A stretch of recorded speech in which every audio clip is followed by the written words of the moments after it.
आज हम हाजीपुर में गुरु महाराज के सत्संग में सभा में बैठे हुए हैं और उनका आशीर्वाद प्राप्त कर रहे हैं।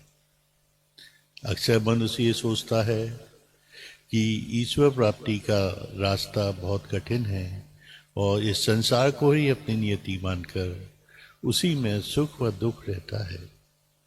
वो ये समझता है कि ये रास्ता अगर हम ईश्वर प्राप्ति पर जाते हैं तो बहुत ही घर बार छोड़ना पड़ेगा, इस संसार को छोड़ना पड़ेगा। पर ऐसा नहीं है। हमारे गुरु महाराज ने बताया कि ये संसार इसमें बाधक नहीं है बल्कि सहायक है। बाधक है हम लोगों की इस संसार की तरफ बढ़ती हुई इच्छाएं। मैं और मेरा, सब कुछ मेरा ही है, ये इच्छा, ये सब इसमें बहुत बड़ी बाधक है, क्योंकि ये इच्छा ही बंधन का कारण है और संसार माया का एक बंधन है। जब हम इस संसार की तरफ इच्छाएं बढ़ाते हैं तो वो सब नाशवान होती हैं। एक इच्छा आती है, दूसरी आती है और उससे आदमी सुख व दुख में रहता है। परंतु ईश्वर सच्चिदानंद है। जिसने अपना योग ईश्वर के साथ कर लिया या जो ईश्वर से मिल गया, वो एक आनंद और शांति की अवस्था में पहुंच जाता है और वहाँ माया का बंधन भी उसका कुछ नहीं बिगाड़ सकता। पर ईश्वर से हमारा योग कैसे हो? जिस प्रकार की हमारी बाहरी इंद्रियां हैं, जैसे आँख, नाक, कान, ये सब संसार को देखती हैं, सुनती हैं और समझती हैं। पर कुछ हमारी आंतरिक इंद्रियां भी हैं जिसको हम मन, मस्तिष्क और अहंकार कहते हैं। ये इंद्रियां इस ईश्वर से मिलने के लिए हमको इनको विकारों से मुक्त करना पड़ेगा, क्योंकि हमारे जो मन, आवरण और अहंकार है वो इसमें विकार उत्पन्न कर रहे हैं। मल कहते हैं जो हमारे दूषित विचार, हमारे क्रोध, हमारी लालच, हमारा घृणा, दूसरों को छोटा समझना, अपने को बड़ा समझना, ये सब मल कहलाते हैं। आवरण होते हैं जो कई जन्मों के हम संस्कार अपने साथ लेके आते हैं और उन्हीं संस्कारों के हिसाब से हमारी वृत्ति बनती है और इस जन्म के संस्कार भी होते हैं, उसी हिसाब से हम काम करने लगते हैं। अहंकार, ये एक फिर सूक्ष्म अहंकार ईश्वर वो साधक में वो रह जाता है, जो बड़े बड़े संतों में भी देखने को मिलता है कि हम कुछ हैं, लोगों से अलग हटके हैं। ये अहंकार इस मार्ग में बहुत ज़्यादा बाधक है। इन सब को दूर करने के लिए हमको आंतरिक साधना करनी पड़ेगी, तभी हमको आत्मज्ञान मिलेगा। आत्मज्ञान अति सूक्ष्म है और उसको समझने के लिए हमको अपनी आंतरिक जो अवस्था है वो भी पवित्र करनी पड़ेगी। ये साधनाएं 3 प्रकार की होती हैं। पहली होती है ज्ञान योग। इसमें जो हमारा शरीर और मन को साथ लेकर कार्य करता है, ये जितनी हठ योग की क्रियाएं, प्राणायाम, ये सब हैं, ये सब कर्म योग में आती हैं। पर ये साधनाएं बहुत कठिन हैं। इसके बाद दूसरी आती है उपासना योग। इसमें शरीर का कोई काम नहीं रहता, ये आंतरिक साधना है और इसमें मन से किया जाता है। ध्यान धारणा इसकी साधना है। और तीसरी है ज्ञान योग। जब ये उपासना पूरी हो जाती है, हमारा मन शुद्ध हो जाता है, तब हम इस अवस्था में पहुंचते हैं जो बुद्धि, स्वाध्याय और सत्संग से हम पहुंचते हैं। इसमें हमारा विवेक शक्ति जागृत होती है। पर जब तक हम सम, दम, तितिक्षा और उपराम की साधना नहीं कर लेंगे, तब तक हम इसमें नहीं पहुंच पाते हैं।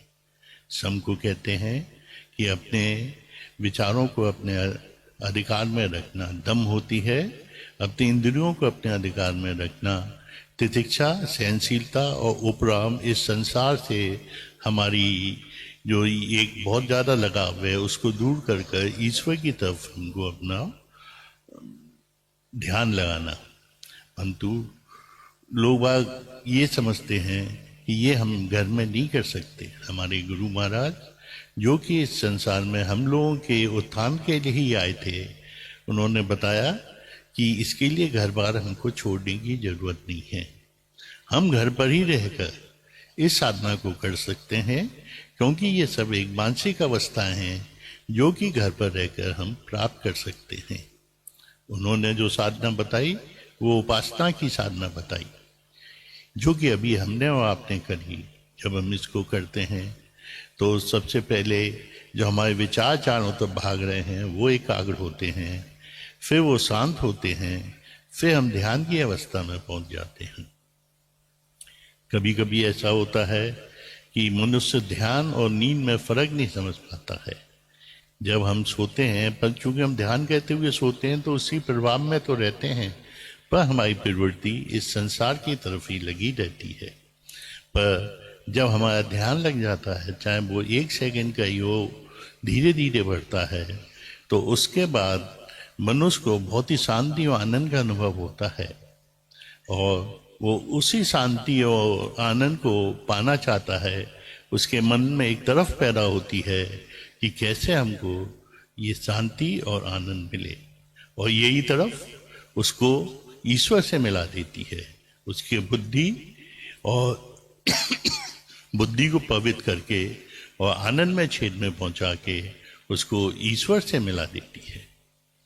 पर यह साधना इतनी सरल नहीं है। इसको करने में साधक को 3 बातों का ध्यान रखना पड़ेगा। पहली है कि उसे अपने गुरु और उनकी बताई हुई साधना पर पूर्ण विश्वास और निष्ठा हो। अगर निष्ठा और विश्वास में कमी रहेगी तो वो रोज इसको नहीं कर पाएगा। दूसरी बात है उसका गुरुमुख होना।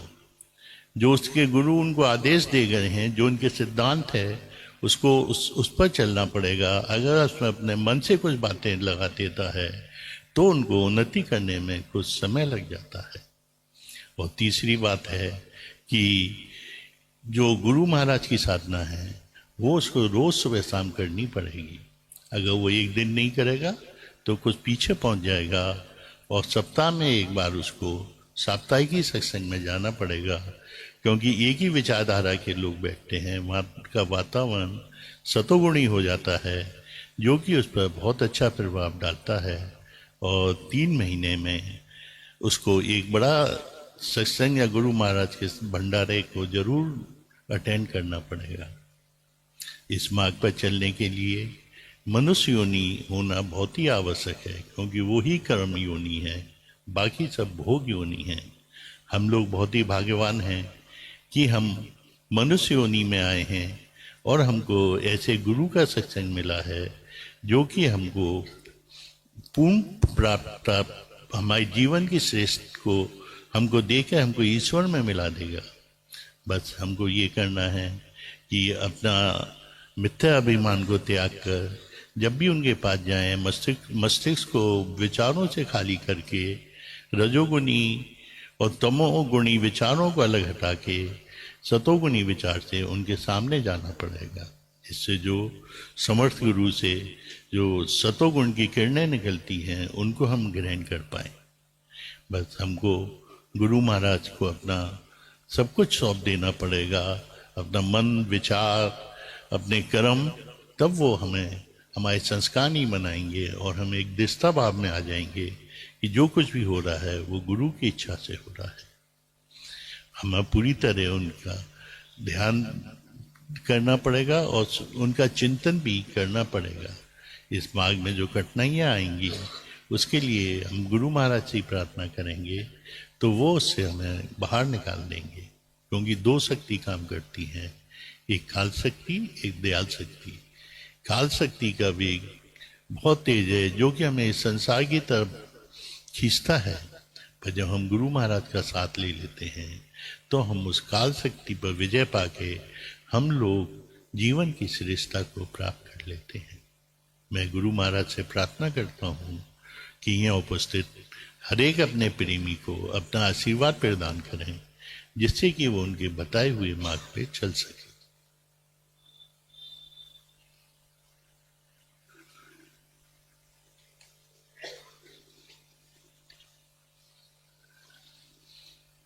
ये निवेद रखा है, इसे बड़े भाव से गुरु महाराज को अर्पण करने, और जब सब मिलकर इसको गुरु महाराज को अर्पण करेंगे और उनको स्वीकार कर लेंगे तो इसमें दिव्य शक्ति आ जाएगी।